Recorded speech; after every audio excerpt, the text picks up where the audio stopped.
Hello दोस्तों, नमस्ते। मैं हूं सविता पाल। तो अपने यूट्यूब चैनल पे आप सभी का स्वागत करती हूं। आज मैं आप लोगों के सामने मैं एक दर्द भरा गीत लेकर आई हूं। अगर अच्छा लगेगा तो प्यार दुलार आशीर्वाद जरूर दीजिए। अगर ये गाना अच्छा लगेगा तो कमेंट बॉक्स में जरूर बताइए।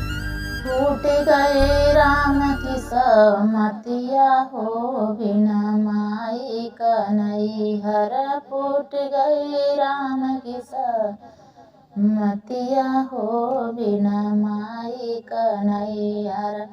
माई जा होती त दर्द मोरा जनती, माया जा होती त दर्द मोरा जनती। भाभी न दे कावरिया हो, बिना माई कन्हैया। भाभी न दे कावरिया हो, बिना माई कन्हैया। फूट गई राम की समतिया हो, बिना माई कन्हैया। फूट गई राम की समतिया हो, बिना माई कन्हैया। माई जा होती खबर मोरी लेती, माई जा होती खबर मोरी लेती। भाभी न ले खबरिया हो, बिना माई कन्हैया। भाभी न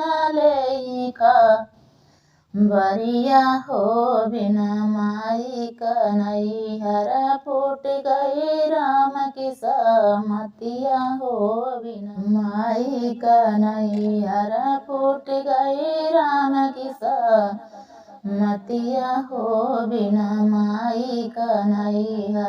माई जा होती त हमके बोलौती, माई जा होती त हमके बोलौती। भाभी न ले कबहू हलिया हो, बिना माई कन्हैया।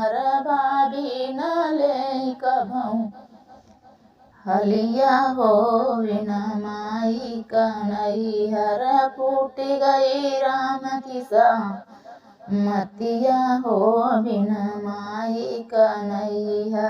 फूट गई राम की समतिया हो, बिना माई कन्हैया। माई जा होती त भूख मोरा पूछती, माई जा होती त भूख मोरा पूछती। सासू न पूछै मोरा भूखिया हो, सासू न पूछै मोरी भूखिया हो, बिना माई कन्हैया। फूट गई राम की समतिया हो, बिना माई कन्हैया। फूट गई राम की समतिया हो, बिना माई कन्हैया।